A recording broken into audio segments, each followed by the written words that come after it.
नमस्कार दोस्तों, स्वागत है आपका अपने वाईपी एजुकेशन ट्रिक परिवार में। तो आज का वीडियो बहुत ही महत्वपूर्ण होने वाला है।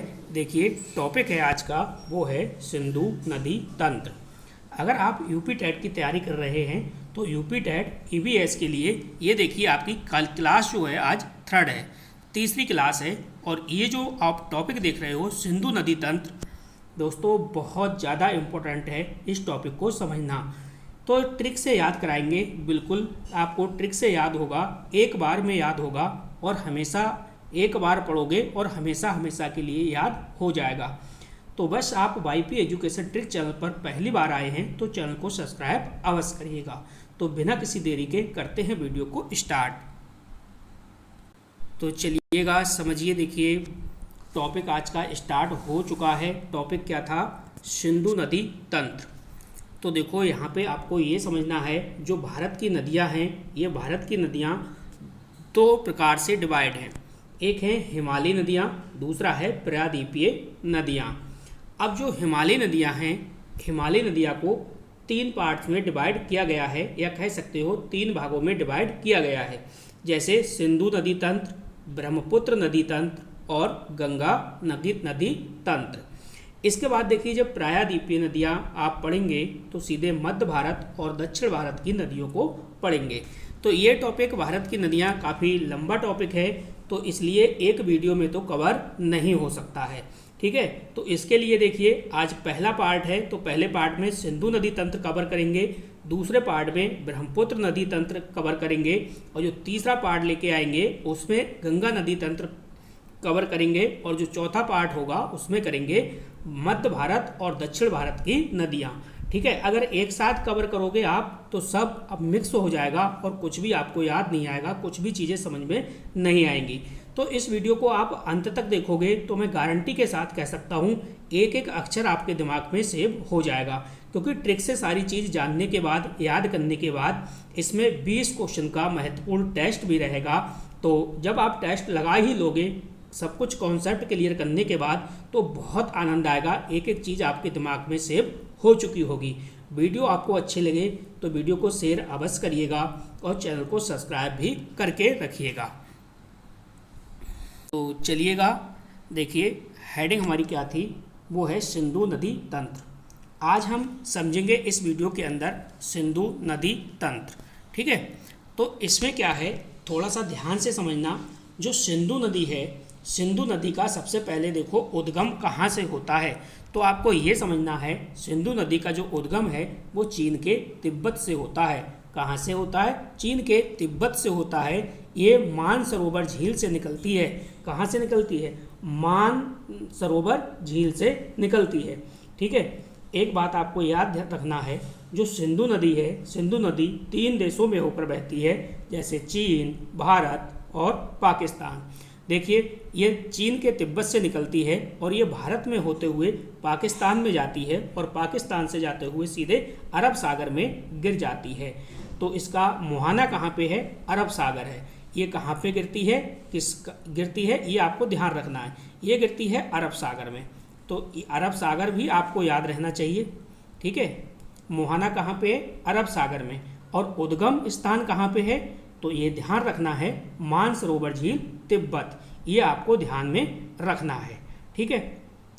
और एक पॉइंट और ध्यान रखना है, आपसे ये पूछा जाए ये किन किन देशों में बहती है, तो 3 देश हैं। जैसे चीन हो गया आपका, चीन के साथ साथ देखिए भारत, और भारत के साथ साथ में ये पाकिस्तान, ये आपको ध्यान रखना है। देखिए यहाँ लिखा है चीन, भारत और पाकिस्तान, ये पॉइंट भी आपको क्लियर हो गया, ठीक है। दूसरा आपको ये पॉइंट याद रखना है कि भारत के लद्दाख में प्रवेश करती है, फिर यहाँ से पाकिस्तान होते हुए ये कहाँ चली जाती है? अरब सागर में गिर जाती है। तो भारत के लद्दाख में ये सबसे पहले प्रवेश करती है। ये पॉइंट आपको ध्यान में रखना है, सबसे ज़्यादा महत्वपूर्ण है। अब देखिए दूसरी बात यहाँ पे आपको क्या समझना है। दूसरी बात आपको ये समझना है, देखो जो सिंधु नदी है, ये सिंधु नदी है, और एक आपकी ये लास्ट वाली जो है सतलुज नदी है। ये सिंधु नदी और सतलुज जो नदी है, ये दो नदियाँ ऐसी हैं जो भारत के बाहर से निकलती हैं, यानी चीन से निकलती हैं। बकाया जो आपकी नेक्स्ट नदियाँ रह गई, जैसे झेलम है, चिन्नाव है, रावी है, ब्यास है, सतलुज है, ये भारत के अंदर से ही निकलती हैं। ठीक है, अब आपको ये समझना है जो आपकी ये सिंधु नदी है, जो आपकी ये सिंधु नदी है ना, ये सिंधु नदी, तो सिंधु नदी की सहायक नदियाँ कौन कौन सी हैं? तो सिंधु नदी की सहायक नदियाँ हैं, देखिए सबसे पहले क्या है, झेलम नदी सिंधु नदी की सहायक नदी है, चिन्नाव नदी ये सिंधु नदी की सहायक नदी है, रावी नदी, ब्यास नदी और सतलुज नदी, ये आपको ध्यान में रखना है। ठीक है, तो यही क्रम आपको ध्यान में रखना है, यही क्रम आपको ध्यान में रखना है, क्रम आपको नहीं भूलना है, क्रम आपको नहीं भूलना है। सबसे ऊपर देखिए झेलम है, झेलम के बाद चिन्नाव है, इसके बाद रावी है, इसके बाद ब्यास है और उसके बाद सतलुज है। अब आपको दो नदियाँ पता लग गई कौन कौन सी, एक सिंधु नदी है, दूसरी सतलुज नदी है, यानी सबसे ऊपर जो है सिंधु नदी है और सबसे नीचे देखिए सतलुज नदी है। ये जो दो नदियां हैं इसमें देखिए इसमें भी सा आ रहा है और इसमें भी सा आ रहा है, तो सतलुज और जो सिंधु दो नदी हैं इनको आपको ध्यान रखना है, ये चीन से निकलती हैं। ठीक है, ये पॉइंट आपने समझ लिया। अब सहायक नदियाँ भी समझ ली आपने कौन कौन सी हैं, तो एक बात आपको और समझनी है, अब आपको ये पॉइंट समझना है, ये बहुत बार पूछा गया है कि आप ये बताओ कि जो ब्रह्मपुत्र वो सिंधु नदी है, सिंधु नदी की कुल लंबाई कितनी है। अब देख लो यहाँ पे सिंधु नदी की जो कुल लंबाई है वो कितनी है, तो देखिए वो 2880 किलोमीटर है। कितनी है सिंधु नदी की लंबाई, टोटल जो लंबाई है वो कितनी है 2880 किलोमीटर है। इसके बाद एक पॉइंट और आपको याद रखना है, कौन सा पॉइंट, आपसे पेपर में ये पूछेगा, आप ये बताओ कि भारत में लंबाई कितनी है, तो भारत में सिंधु नदी की जो लंबाई है वो 709 किलोमीटर है। आपने क्या समझा, आपने समझा जो सिंधु नदी है इसकी कुल लंबाई 2880 किलोमीटर है और भारत में इसकी लंबाई 709 किलोमीटर है। सिंधु नदी है वो चीन, भारत और पाकिस्तान से होते हुए सीधे अरब सागर में गिरती है और उसका जो उद्गम जो स्थान है वो क्या है, मानसरोवर झील है, चीन के तिब्बत से निकलती है। ये चीज़ आपको इतनी दिमाग में सेट करनी है। ठीक है, इसके बाद एक बात और ध्यान रखो, अब आपको ये ध्यान रखना है, देखिए जब आप सारी नदियों को पढ़ लोगे तो मिक्स हो जाएगा, चीज़ें दिमाग में आपके नहीं रहेंगी, तो मैं उसकी ट्रिक बताऊंगा आपको। जैसे देखिए आपसे पूछेगा पेपर में, ये जो सिंधु नदी है ना, तो सिंधु नदी की सहायक नदियाँ कौन कौन सी हैं। ठीक है, तो टोटल सिंधु नदी की जो सहायक नदी हैं वो 5 हैं। कितनी है, 5 टोटल सहायक नदियाँ हैं। कौन कौन सी हैं देखो, सबसे पहले है झेलम, चिन्नाव, रावी, ब्यास और सतलुज। अब देखो हो सकता है यहाँ पे तो आपके दिमाग में ये सारी नदियाँ याद हो जाएं, लेकिन जैसे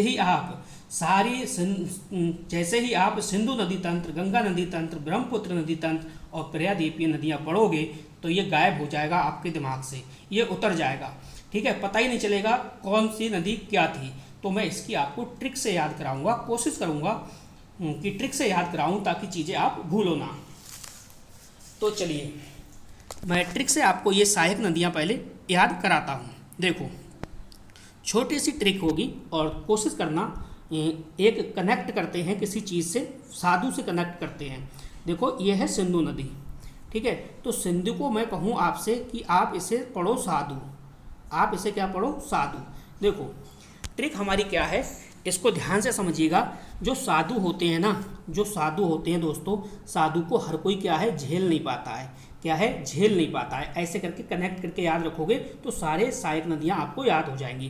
देखो साधु को हर कोई झेल नहीं पाता है, तो झेल से हो जाएगा झेलम। झेल नहीं पाता है बल्कि क्या है, चीख निकल जाती है साधुओं को देखकर, किसकी, बच्चों की। ठीक है, चीख निकल जाती है, चीख निकल जाती है बच्चों को। जब चीख निकल जाती है तो सीधे सीधे क्या करते हैं, वो रब को याद करते हैं। किसको याद करते हैं, रब को याद करते हैं। जब रब को याद करने लगते हैं तो उनसे कहा जाता है कि तुम्हें प्यास लग रही है। क्या है, प्यास लग रही है। ठीक है, प्यास, प्यास का मतलब ब्यास, प्यास लग रही है। फिर वो प्यास, वो पानी जब पी लेते हैं, प्यास बुझ जाती है तो उनकी जो बॉडी है वो क्या हो जाती है, लूज हो जाती है। ठीक है, तो ये कनेक्ट करके याद करोगे तो याद हो जाएगी। देखो साधु हैं, जो छोटे बच्चे होते हैं वो भाई डर जाते हैं, साधुओं को देख नहीं पाते, तो वो झेल नहीं पाते हैं, साधु क्या है, झेल नहीं पाते हैं, तो झेल से झेलम, झेल नहीं पाते हैं, बच्चों की चीख निकल जाती है, तो चीख से मतलब चिन्नाव, चिन्नाव, ठीक है। जब वो उनकी चीख निकल जाती है तो वो रब को याद करते हैं, रब से रावी नदी, रब से रावी नदी, जब रब को याद रखते हैं करते हैं तो उन्हें प्यास लगने लगती है, तो प्यास से ध्यान रखना, ब्यास, प्यास से क्या रखोगे, ब्यास, ठीक है, ब्यास। जैसे ही प्यास बुझ जाती है उनकी, तो उनकी बॉडी जो शरीर है वो लूज हो जाता है, लूज से ध्यान रखना है सतलूज, लूज से क्या ध्यान रखोगे, सतलूज ध्यान रखोगे, ठीक है। तो ये आपको इतनी बात ध्यान रखना है, एक दो बार वीडियो को रिपीट करके देख लेना, सारी चीज़ें याद हो जाएंगी। अब आपको तुरंत कोई भी पेपर में बनेगा कि आप ये बताओ सिंधु नदी की सहायक नदी बताओ, तो तुरंत ये स्टोरी आपके दिमाग में सेव होगी कि भैया साधु थे तो छोटे बच्चे थे, छोटे बच्चों ने साधु को देखा तो वो झेल नहीं पाए, झेल नहीं पाए तो झेल से झेलम हो गया, फिर उन बच्चों की झेल नहीं पाए तो क्या निकल गई, चीख निकल गई, तो चीख से क्या है, चिन्नाव, ठीक है। जब उनकी चीख निकल गई तो उनने क्या काम किया, रब को याद किया, तो रब से क्या हो गया, रावी नदी, रब को याद किया, फिर उसे प्यास लगी तो प्यास से क्या हुआ, ब्यास हो गया, ठीक है, ब्यास हुआ। जब प्यास बुझ गई तो उनकी बॉडी क्या हो गई, लूज हो गई, यानी सतलुज, यानी झेलम, चिन्नाव, रावी, ब्यास, सतलुज, ये क्या है, सिंधु नदी की सहायक नदियां हैं। उम्मीद करूंगा इतनी बात भी आपकी समझ में आ गई होगी। अब देखो एक पॉइंट और यहाँ पे ध्यान रखो, ये जो चिन्नाव नदी है, ये चिन्नाव नदी है दोस्तों, ये सबसे बड़ी सहायक नदी है किसकी, सिंधु नदी की, ठीक है। और बकाया ये सभी छोटी छोटी नदियां हैं, ये जैसे आपकी हो गई ये आपकी रावी हो गई, झेलम हो गई, ठीक है, ये आपकी ब्यास हो गई, ये सतलुज हो गई, ये सब चिन्नाव नदी में मिलती हैं, और जो चिन्नाव नदी है ये सीधे जाके सतलुज नदी में मिल जाती है। उम्मीद करूंगा पहली स्लाइड में आपको कोई भी समस्या नहीं है, ये स्लाइड आपके अच्छे से समझ में आ गई होगी। अब बढ़ते हैं अगली स्लाइड की ओर। तो चलिएगा, अब आप नेक्स्ट स्लाइड पे आ चुके हैं। एक पॉइंट आपको ये ध्यान रखना है, देखिए जो सिंधु नदी है, सिंधु नदी के बाएं तट पर भारत का लेह शहर स्थित है, ये सीधे सीधे पेपर में पूछा जाता है, ठीक है, इसको आपको नोट करना है। क्या याद करना है कि जो सिंधु नदी है, सिंधु नदी के बाएं तट पर भारत का लेह शहर स्थित है, ये सीधे सीधे पेपर में पूछा जाएगा। और वो भी पेपर में पूछा जाएगा जो मैंने आपको बताया था, सिंधु और सतलुज दो ऐसी नदियां हैं जो कहाँ से निकलती हैं, सिंधु नदी तंत्र में दो नदियां तिब्बत से आती हैं, कौन कौन सी, सिंधु और सतलुज, वो पॉइंट भी आपको याद रखना है, ठीक है। अब देखो एक अब न्यू पॉइंट आ गया, न्यू पॉइंट ये है, सिंधु नदी तंत्र में महत्वपूर्ण जो पॉइंट है वो है दोस्तों सिंधु जल संधि 1960, ठीक है, सिंधु जल संधि 1960 यानी 1960। तो इसको समझना बहुत जरूरी है दोस्तों, यहीं से बार बार क्वेश्चन पेपर में बन रहा है, ठीक है, ठीक है। तो देखो ये जो जो इतनी जितनी भी नदियां हैं, आपने पता है आपको कि भाई चीन से निकलती हैं, और चीन से सीधे सीधे निकलती हैं, भारत में आती हैं, और भारत से सीधे प्रवेश करते हुए पाकिस्तान में जाती हैं, और सीधे अरब सागर में गिर जाती हैं। तो यह तो आपको पता है, ठीक है। अब आपको इतना समझना है, जो ये नदियां हैं तो भारत और पाकिस्तान में बह रही हैं, ठीक है। तो पाकिस्तान को इस बात का डर सता रहा था कहीं ऐसा ना हो कि जो भारत है, भारत हमारा जो है नदियों का जल जो है वो रोक दे। तो क्या हुआ दोस्तों, एक सिंधु जल समझौता हुआ है 1960 में, ये आपको ध्यान रखना है, ठीक है। कब हुआ है, 1960 में, ये देखिए वर्ष दे रखा है 1960 में। देखो ध्यान से सुनो मेरी बात, इस संधि पर भारत के तत्कालीन प्रधानमंत्री जवाहरलाल नेहरू, कौन है, भारत के तत्कालीन उस समय जो प्रधानमंत्री थे कौन थे, पंडित जवाहरलाल नेहरू, ठीक है। और पाकिस्तान के जो राष्ट्रपति थे, पाकिस्तान के जो तत्कालीन राष्ट्रपति थे वो थे अयूब खान, ठीक है, कौन थे, अयूब खान। इनने क्या है, दस्तखत किए हैं और समझौता हुआ था। क्या समझौता हुआ था कि भैया जो सिंधु जल संधि है के तहत क्या समझौता हुआ था, जो नदियां हैं इनको तीन नदियों को डिवाइड कर दिया गया, यानी 3 नदियां जो थीं वो पाकिस्तान को दे दी, और 3 नदियां का जो हक था वो भारत को दे दिया, ठीक है, बराबर बराबर हो गई। अब देखो इनको कैसे याद रखोगे कि कौन सी नदियों का जो अधिकार है वो पाकिस्तान के पास है, और कौन सी नदियों का जो अधिकार है वो भारत के पास है। तो देखो सबसे पहले समझो पाकिस्तान के पास, ठीक है, यहाँ पे समझो, देखो सिंधु नदी है, झेलम नदी है और चिन्नाव नदी है, यानी ऊपर वाली जो तीनों नदियां हैं, ऊपर वाली तीनों नदियों का जो अधिकार है वो किसके पास है दोस्तों, पाकिस्तान के पास है, यानी सिंधु, झेलम और चिन्नाव। अब जो नीचे वाली बची रावी, ब्यास और सतलुज, इन तीनों का जो अधिकार है वो दोस्तों किसके पास है? देखिए भारत के पास है। किसके पास है? भारत के पास है। ये बात आपको समझनी पड़ेगी, ठीक है। यहाँ से बार बार क्वेश्चन पेपर में बनेगा, तो आपको क्या ध्यान रखना है? यही चीज़ ध्यान रखनी है। सिंधु जल समझौता 1960, ठीक है, 1960, पाकिस्तान को किस किन नदियों का अधिकार मिला है? तो सिंधु, झेलम, चिन्नाव और भारत को रावी, ब्यास, सतलुज। ये आपको ध्यान रखना है, ठीक है। तो इस स्लाइड में अब आपको कोई भी समस्या नहीं है, आगे समझिएगा, आगे समझिएगा। देखिए ये स्लाइड में आपको आगे बताऊंगा, चलिए यहाँ पे भी बता देता हूँ, लेकिन यहाँ पे बताने का कोई मतलब नहीं है, अगली स्लाइड पे मैं आपको लेके चलता हूँ। चलिए देखिए अगली जो स्लाइड है, आप क्या पढ़ रहे हो? आप पढ़ रहे हो सिंधु नदी तंत्र, यही तो आप पढ़ रहे हो। देखो सिंधु नदी तंत्र की सबसे जो बड़ी नदी है वो है दोस्तों चिन्नाव नदी, ठीक है, चिन्नाव नदी। ये आ गई आपकी चिन्नाव नदी, इसको थोड़ा सा समझिएगा। अब चिन्नाव नदी का उद्गम स्थल समझो, यही पेपर में डायरेक्ट क्वेश्चन बनता है। उद्गम स्थल क्या है? तो देखिए ये बारालाचा दर्रा है, जो कि क्या है? हिमाचल प्रदेश में पड़ता है। क्या है? बारालाचा दर्रा। और इसका जो मुहाना है, तो मुहाना तो आपको पता ही है सिंधु नदी है, ठीक है, सिंधु नदी है। यहाँ पे देखो चिन्नाव नदी जो है यहाँ पे सिंधु नदी में मिल जाती है, तो मुहाना जो है वो क्या है? सिंधु नदी है, ठीक है। इतनी बात आपके समझ में आ गई।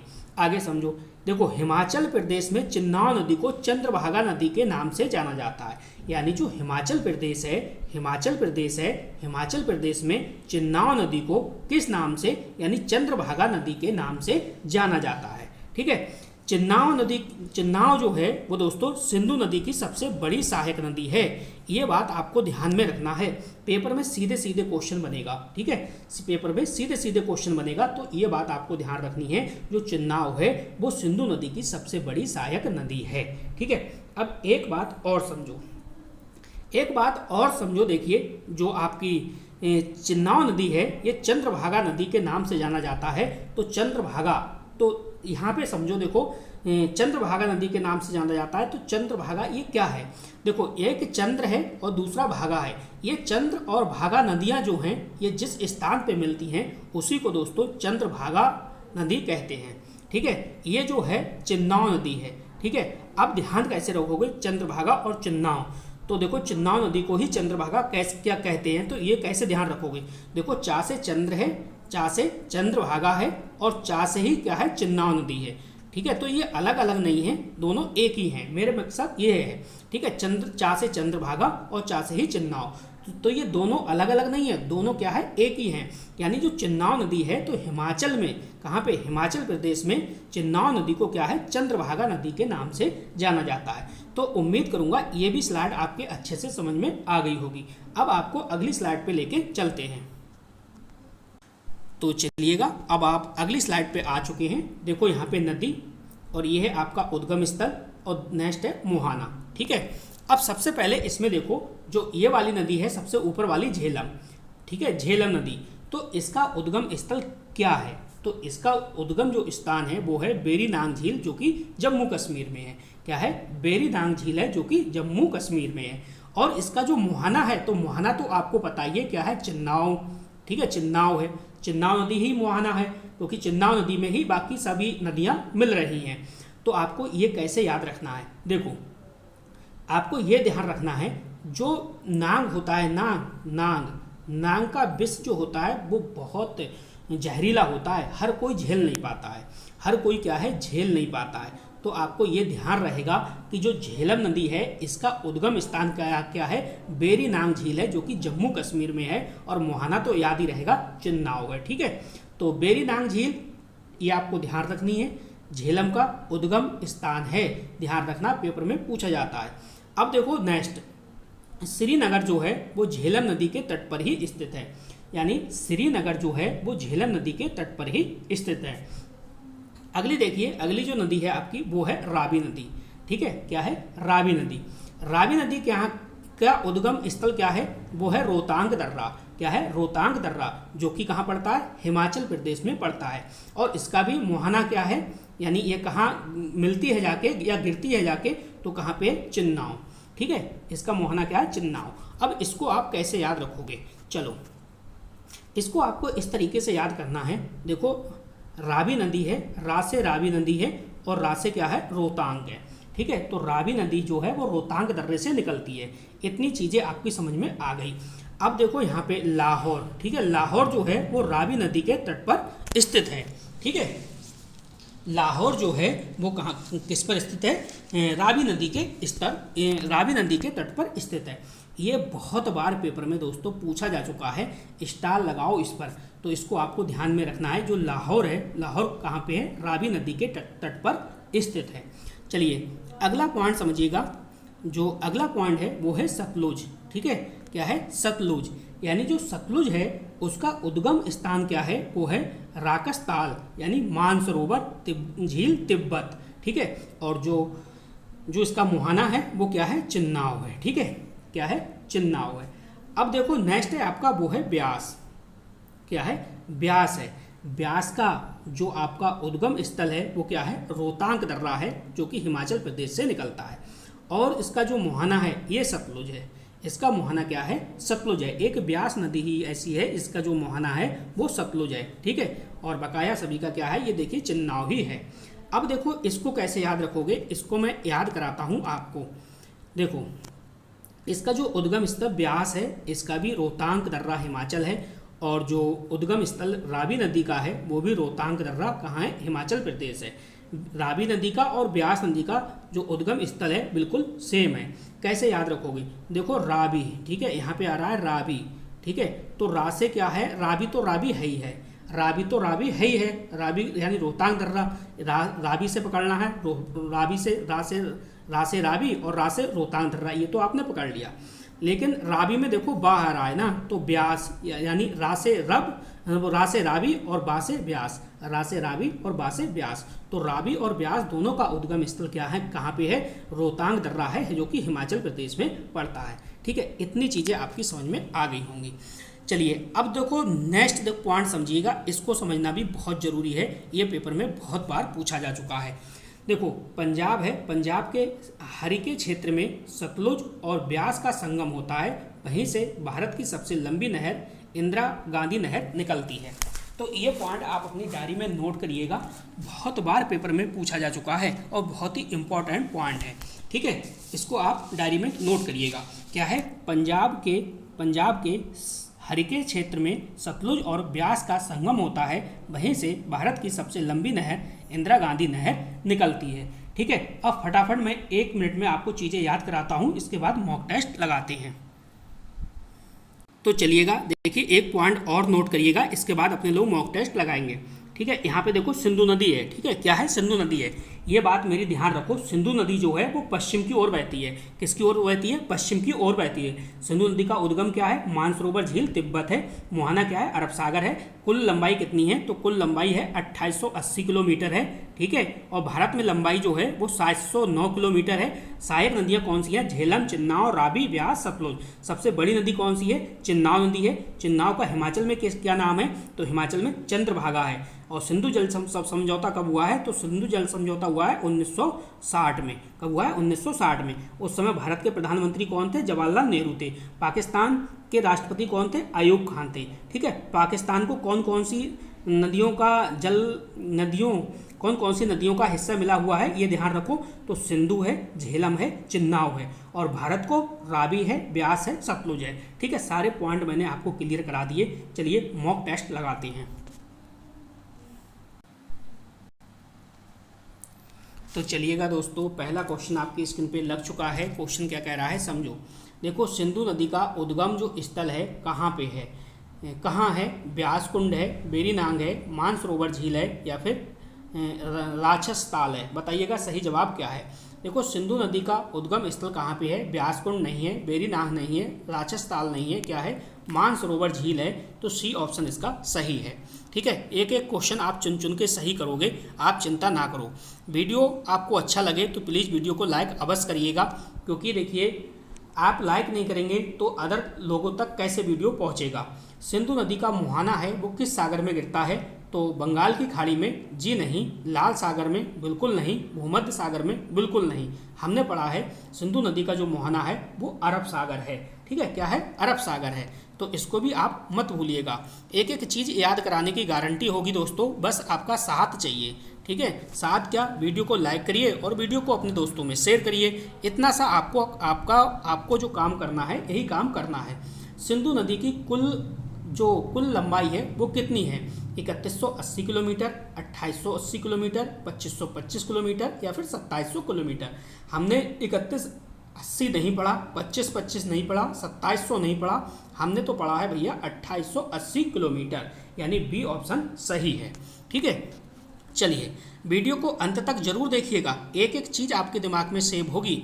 ठीक है, तो भारत में सिंधु नदी की लंबाई कितनी है? तो भारत में सिंधु नदी की लंबाई कितनी है? 709 किलोमीटर, 1114 किलोमीटर, 950 किलोमीटर या 820 किलोमीटर। तो देखो 1114 हमने पढ़ा ही नहीं है, 950 भी नहीं पढ़ा, 820 भी नहीं पढ़ा, हमने पढ़ा था 709 किलोमीटर है। ठीक है, कितना है? 709 किलोमीटर। चलिए अगला क्वेश्चन, अगला क्वेश्चन क्या कह रहा है उसको आप समझिएगा। अगला क्वेश्चन कह रहा है, देखिए, सिंधु नदी किन किन शहरों से होकर बहती है?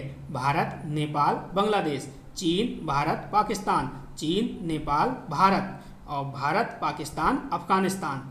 देखो नेपाल जहाँ पे हो काटो, नेपाल तो आपने पढ़ा नहीं है तो ये भी कट गया आपका, अफगानिस्तान भी आपका कट गया, ये भी आपने नहीं पढ़ा। आपने पढ़ा है चीन, भारत, पाकिस्तान, यानी सिंधु नदी है वो चीन, भारत, पाकिस्तान से होते हुए सीधे अरब सागर में गिर जाती है, ये चीज़ आपने पढ़ी थी। दोस्तों एक बात आपको बता दूं, अगर आप यूपी टेट की तैयारी कर रहे हैं तो यूपी टेट के लिए वाईपी एजुकेशन ट्रिक चैनल पे दोस्तों क्या क्या चल रहा है, देखिए, संस्कृत के साथ साथ में दोस्तों सीडीपी, और सीडीपी के साथ साथ में ईबीएस। ठीक है, संस्कृत में बिल्कुल समाप्त कर चुका हूँ, प्रैक्टिस चल रही है और टॉपिक वाइज प्रैक्टिस भी करा चुका हूँ। सीडीपी समाप्ति की ओर है और ईबीएस अब चल रही है। आपको कोई भी सब्जेक्ट पढ़ना है तो सबकी मैंने प्लेलिस्ट बना दी है, आप फ्री में पढ़ सकते हैं। अगर आपको नोट्स चाहिए तो नोट्स भी बेहतरीन मिलेगा, आप इस नंबर पे संपर्क कर सकते हैं। तो चलिएगा अगला क्वेश्चन देखिए, अगला क्वेश्चन क्या कह रहा है समझो। क्वेश्चन कह रहा है सिंधु नदी भारत में किस क्षेत्र में प्रवेश करती है? कश्मीर घाटी, लेह लद्दाख, पंजाब या फिर हिमाचल प्रदेश। तो कश्मीर घाटी का नाम ही नहीं आया, कश्मीर घाटी हमने पढ़ा ही नहीं था, पंजाब भी नहीं पढ़ा था, हिमाचल भी नहीं पढ़ा था भाई, हमने पढ़ा था लेह लद्दाख। यानी सिंधु नदी जो है भारत में किस क्षेत्र से प्रवेश करती है? तो लेह लद्दाख से। चलिए अगला क्वेश्चन देखिए, अगला क्वेश्चन क्या कह रहा है इसको समझो।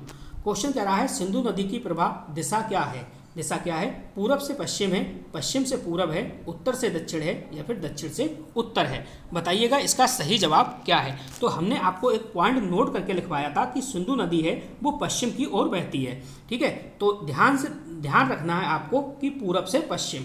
ठीक है, पूरब से पश्चिम, यानी पहला वाला ऑप्शन सही होगा, पहला वाला ऑप्शन बिल्कुल सही जवाब है। चलिए अगला क्वेश्चन, क्वेश्चन नंबर 8 को देखिएगा। क्वेश्चन नंबर 8 ये कह रहा है सिंधु नदी की दिशा प्रवाह क्या है? तो ये तो क्वेश्चन आपका हो गया, रिपीट हो गया, कोई बात नहीं। अगला क्वेश्चन देखते हैं। अगला क्वेश्चन देखिए आपकी स्क्रीन पर है। क्वेश्चन कह रहा है निम्न में से कौन सिंधु नदी की सहायक नदी नहीं है? देखो जो सहायक नदी नहीं है वो आपको पहचाननी है, झेलम, चिन्नाव, गोदावरी, रावी। मैंने आपको सहायक नदियाँ याद कराई थी कि भैया जो साधु होते हैं ना, साधु को कोई भी क्या है झेल नहीं पाता, चीख निकल जाती है। क्या निकल जाती है? चीख निकल जाती है, फिर वो रब को याद करता है। ठीक है, कहीं गोदावरी आया नहीं आया, तो यही ऑप्शन आप पकड़ लो, यही नहीं है। ठीक है, तो सी ऑप्शन सही है। ठीक, एक एक ट्रिक अपनी काम की होगी दोस्तों। चलो अगला क्वेश्चन देखो। अगला क्वेश्चन कह रहा है सिंधु जल संधि किस वर्ष हुई है? तो इसे देखिए फैक्ट है, बिल्कुल रट के रखिएगा, 1960। सी ऑप्शन बिल्कुल सही जवाब होगा। अगला क्वेश्चन, ज़्यादा से ज़्यादा दोस्तों में अपने शेयर करिएगा, सभी ग्रुप में अपने शेयर करिएगा। और एबीएस की मैंने प्लेलिस्ट बना दी है, आज ये तीसरा लेक्चर है, तो इससे पहले 2 लेक्चर हो चुके हैं, उनको आप अवश्य देखिएगा। सिंधु जल संधि भारत और किस देश के बीच हुई है? तो चीन के बीच हुई है? जी नहीं। नेपाल के बीच हुई है? बिल्कुल नहीं। भूटान के बीच हुई है? बिल्कुल नहीं। किसके बीच हुई है? पाकिस्तान के बीच हुई है।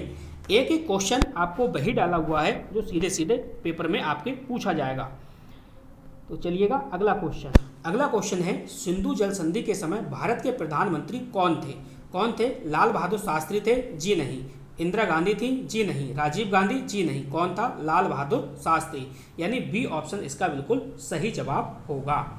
ठीक है, 1 से 2 बार वीडियो देख लेना, आपको आनंद आएगा, एक एक चीज़ आपके दिमाग में सेव हो चुकी होगी। चलिएगा अगला क्वेश्चन देखो। सिंधु जल संधि के समय पाकिस्तान के जो राष्ट्रपति कौन थे? क्या यहाँ खान थे? जी नहीं। जुल्फ़िकार अली भुट्टो थे? जी नहीं। परवेज मुशर्रफ थे? जी नहीं। जिस समय सिंधु जल समझौता हुआ था 1960 में, उस समय जो पाकिस्तान के राष्ट्रपति थे आयूब खान, और जो भारत था, भारत के जो प्रधानमंत्री थे वो कौन थे? पंडित जवाहरलाल नेहरू। ये दोनों बातें याद रखनी है। ठीक है, अगला क्वेश्चन देखिए क्या कह रहा है। क्वेश्चन कह रहा है आपसे, आप ये बताओ सिंधु जल संधि के अनुसार पाकिस्तान को कौन सी नदियाँ दी गई हैं? तो पाकिस्तान को कौन सी नदियाँ दी गई हैं ये आपको बतानी है। तो देखो, जैसे कि ऊपर की ओर मैंने आपको बताया था, ऊपर वाली तीनों नदियाँ जो थीं वो पाकिस्तान के अधिकार में थी। कौन कौन सी थी? उनमें जो थी वो रावी, ब्यास और सतलुज।